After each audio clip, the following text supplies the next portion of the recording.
بسم الله الرحمن الرحیم. السلام علیکم. زمانوم د تحسین الله تاثر خبر وکړو چې خیبر پښتونخوا بیا خاص کر په جنوبي اضلاع او بیا په بنو کې صورتحال انتهایی خراب دی. تیر ورځ هم په سکیورټي فورسز باندې حمله شوې، بیګا د شپې بیا په یو پوسټ باندې حمله شوې ده. نن سهار ډرون کوادکاپټر په ذریعه باندې ډرون حمله شوې ده په پولیس چیک پوسټ باندې. د دې سره سره تیر ورځ په جنوبي وزیرستان کې تاجرانو هړتال کړی او هغوی وایي چې یو امن و امان صورتحال خراب دی، بل انګور اډه بنده چې ورسره د دوی کاروبار سخت متاثره دی. د امن و امان دپاره خیبر پښتونخوا حکومت APC رابللې وه، خو هغه ناکامه شوه. پاکستان تحریک انصاف او شیرپا نه علاوه په دغه کې څوک شریک نه و. خو د دې نه بعد وزیر اعلی دا خبره په ظاهره کړه چې د بارډر سکیورټي د وفاقي حکومت کار دی. وفاقي حکومت د بارډر باندې سکیورټي سخته کړي. موږ په صوبه کې اپریشن ته تیار نه یو. څه قسم اپریشن ګنجایش دلته نشته دی، ځکه چې په تېرو وختونو کې هم ډېر نقصانات شوي دي. هغه د معدنیاتو حوالې سره هم خبره وکړه چې په دې باندې زموږ خپل اختیار دی. د دې سره سره سوات مدرسې واقع کې هم مهم پیشرفت شوی دی چې کوم اولني فایر کې 4 کسان ګرفتار وو. نامزدو پای کې 2 ګرفتار شوي دي، 2 دپاره تلاش جاري دی. بیا په دویمې فایر کې نور کسان نامزد شوي وو، 11 په هغې کې ګرفتار شوي دي. او په دې باندې د وفاق المدارس مشر بیان هم مخې ته راغلی دی. هغه سوات ته تللی دی، متاثره کورنۍ سره تعزیت کړی دی او دا خبره یې کړې ده چې واقعي افسوسناکه ده. د دې مجرمانو ته سخته نه سخته سزا ورکړی شي. خو هغه دا هم ویل دي چې د مدرسو خلاف کومه پروپیګنډه روانه ده، د دې هم مخنیوی پکار دی. ټولې مدرسې داسې نه دي. په دغه ټول صورتحال من ډیټیل سره خبره کوو، خو ویډیو کې تفصیل ته تلو نه مخکې تاسو ته وړوکی غوندې ریکویسټ دی چې زما دا نوی چینل تحسین الله تاثر سبسکرایب کړئ. که د خیبر پښتونخوا د امن و امان حوالې سره خبرو وکړو، نو بیا په جنوبي اضلاع کې صورتحال انتهایی خراب دی. صرف د بنو کې بیګا د شپې بسیا چیک پوسټ باندې ترهګرو حمله کړې ده، ډزې کړې دي، خو پولیس جوابي کاروي کړې ده او په دغه حمله کې څه قسمه ځاني زیان نه دی شوی. دغه ترهګر پولیس جوابي کاروي کې واپس تښتېدلي دي، یعنې هغوی ته هم زیان نه دی رسېدلی. بیا نن سهار مزانګه پوسټ باندې کوادکاپټر په ذریعه ترهګرو حمله کړې ده او کوادکاپټر په ذریعه باندې په بنو کې روزانه په بنیاد 1 یا 2 حملې ضرور کیږي. نو په دې کې د پوسټ چیک پوسټ چې کوم د هغې چت ته نقصان رسېدلی دی، خو څه قسم نقصان نه دی شوی. پولیس په دغه کوادکاپټر باندې ډزې کړې دي، خو په هغې کې هم ناکامه شوي دي. بیا تېره ورځ په FC ګاډي باندې ترهګرو ډزې کړې وې او په هغې کې هم 2 FC اهلکار جوبل شول، یو بیا په هسپتال کې شهید شو، ساه یې ورکړه. د دې نه مخکې هم په بنو کې ترهګرو یو پل په نښه کړی او دغه پل یې بارودي مواد سره الوزولی دی چې ورسره د 2 کلو ترمنځه رابطه منقطع شوې ده. د دې نه بعد بیا فورسز کاروي کړې ده او 2 دهشتګرد وژلي دي.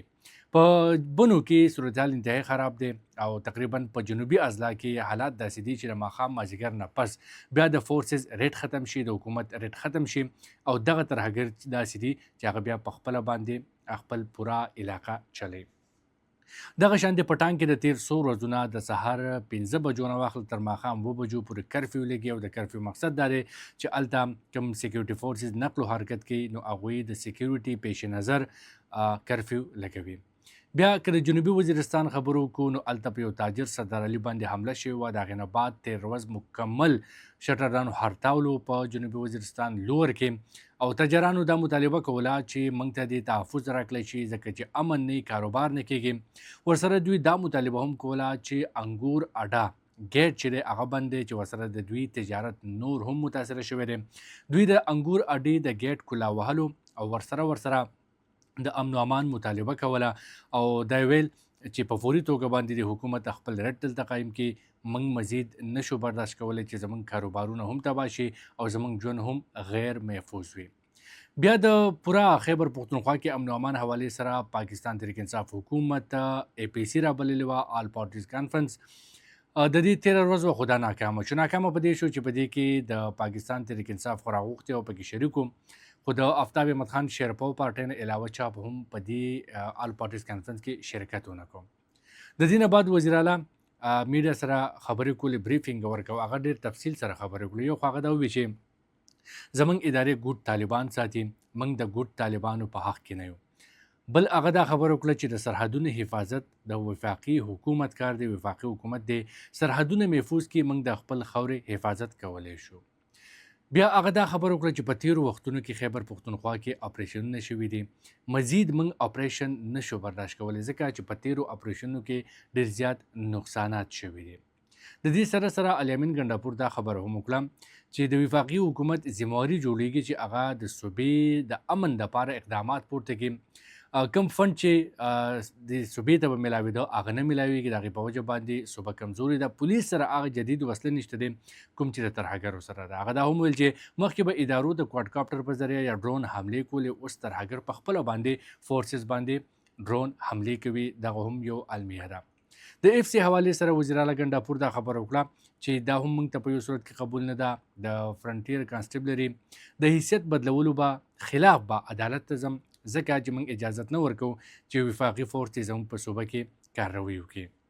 الیامین ګنډاپور په دې موقع دا هم ویل چې کوم کسان اے پی سی کې کوم پارټۍ نه دي شریک شوي هغوی دپاره دروازې کولو دي او پکار دی چې دوی شریک شوي ځکه چې دا د صوبې امن و امان خبره ده. که د دې نه مخکې ستاسو یاد وي هم دغه پارټیان وي چې کله د سینټ ټکټونو خبره کېده یا د سیټ ایډجسټمنټ خبره کېده، کوم پانچې فارموله چې وه نو په هغې کې ټول یو ځای ناستو ځکه چې ذاتي مفاداتو، خو چې د صوبې د امن خبره راغله نو بیا څوک هم یو ځای کېناستله او دغه تېر ورځ تاسو بیا په خپله باندې کتل چې دغه اے پی سی ناکامه شوه. الیامین ګنډاپور په دې موقع باندې د ګوډ طالبانو دا خبره ډېر په واضحه باندې وکړه. هغه ویل چې تېرو وختونو کې هم ادارو ګوډ طالبان ساتلي، اوس یې بیا سپورټ کوي او دې کې نه ګوډ شته نه بیډ دی، بلکې دا ټول یو نظریې والا خلک دی، بدامني خورئ، ترهګري خورئ او دا ټولو خلاف یو شانتې کارروي پکار ده. دا یقینا چې ډېر سنجیده بیان دی، یو ډېر سیریس بیان دی چې هغه ګوډ طالبان اوس د چا دي. تېرو وختونو کې خو حافظ ګل بهادر ګروپ کوم چې افغانستان کې به جنګېده، خو اوس پاکستان کې دا کوم ګروپ دی چې هغې ته الیامین ګنډاپور اشاره کوي چې ریاستي ادارې اوس دغه طالبان ساتي او هغه دلته حالت خرابوي. که بارډر باندې راوړي نو هغه هم د وفاقي حکومت کمزوري ده ځکه چې د بارډر سیکیورټي د وفاقي حکومت کار دی. بیا په تیره باندې الیامین ګنډاپور د معدنیاتو حوالې سره دا خبره وکړه چې زموږ د صوبې معدنیات چې دي دا زموږ اساسي دی او د دې اختیار زموږ سره دی. ماینز اینډ منرل اکټ کې هم داسې څه نشته دی چې هغه وفاق ته حواله کړی شي. دلته هغه لږ شانتې وفاق طرف ته جوکاو ښودلی دی، خو ماین اینډ منرلز بل چې کوم دی هغه ته ورته پته ده چې په هغې کې باقاعده دا لیکل دي چې په صوبه کې چېرته هم مایننګ کېږي، چېرته هم د پروجیکټ ټیکه ورکولی کېږي، څه فیصله هم کېږي نو هغه به د وفاق نه تپوس کېږي، تجویز به د وفاق سره شریکېږي او که وفاق دغه تجویز مسترد کوم نو هغه شانتې به نه کېږي. خو ظاهره خبره ټول اختیارات وفاق ته راغلل. محسن نقوي حوالې سره د الیامین ګنډاپور دا وینا وه چې هغه زما ته ډېر نږدې دی، خو هغه د کرکټ فیصلې کولی شي، هغه فلای اوور جوړولی شي، هغه زما د صوبې متعلق فیصلې نه شو کولی. نو دلته پې بیا انډایرکټ سخت تنقید هم کړی دی. بیا که د سوات مدرسې خبرو کو په چالیار خوازخیله چالیار کې په مدرسه کې چې کوم د ماشوم سره واقع مخې ته راغلې وه، دې متعلق دا ویل کېږي چې هغه سره مبینه جنسي زیارتۍ هم کېده. بیا هغه انکار باندې د مدرسې محتمم محمد عمر زوی احسان الله وهلی و. بیا د دې نه بعد نور 3 قاریانو دومره تشدد پرې کړی چې هغه وژل شوی.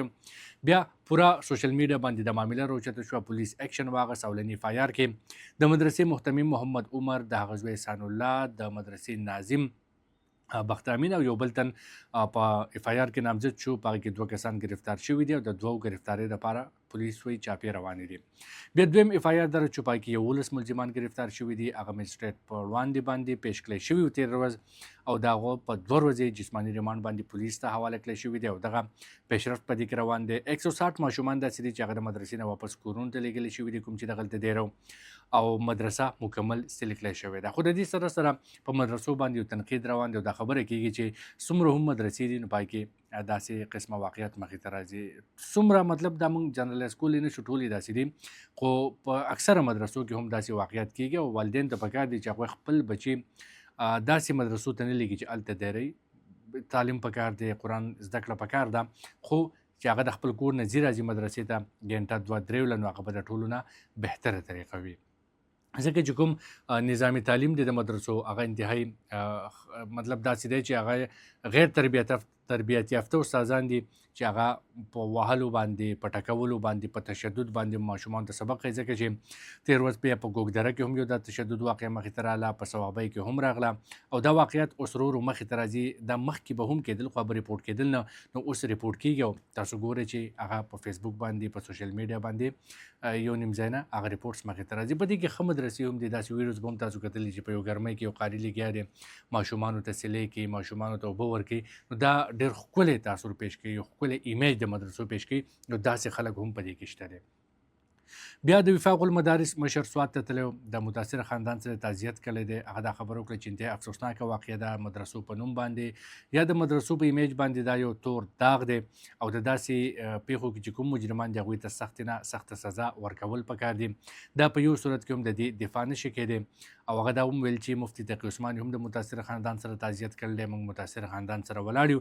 او چې چېرته هم داسې واقعیات کېږي نو د هغې مذمت هم پکار دی د هغې خلاف کاروی هم پکار ده ملزمانو ته سخت نه سخته او عبرتناکه سزا پکار ده په دې موقع دا خبره هم وکړه چې د دې مدرسې نه بعد په مدرسو باندې تنقید روان دی او پروپیګنډه روانه ده خو ټولې مدرسې داسې نه دي موږ باید د مدرسو تحفظ په خپله باندې کوو ځکه چې دا د قرآن مجید د احادیثو او د اسلام علم چې کوم دی هغه مخکې بوتلو ذریعه ده او موږ به د دې حفاظت کوو خو چې چېرته غلط دي دا هغې ته به غلط وایو چې چېرته صحیح دي هغې ته به صحیح وایو دا و تازه ترین او زه به خپل د دې چینل له لارې روزانه په بنیاد باندې تاسو سره اهم واقعیات شریکوم تر هغه وخته پورې اجازت غواړم د لوی الله په امان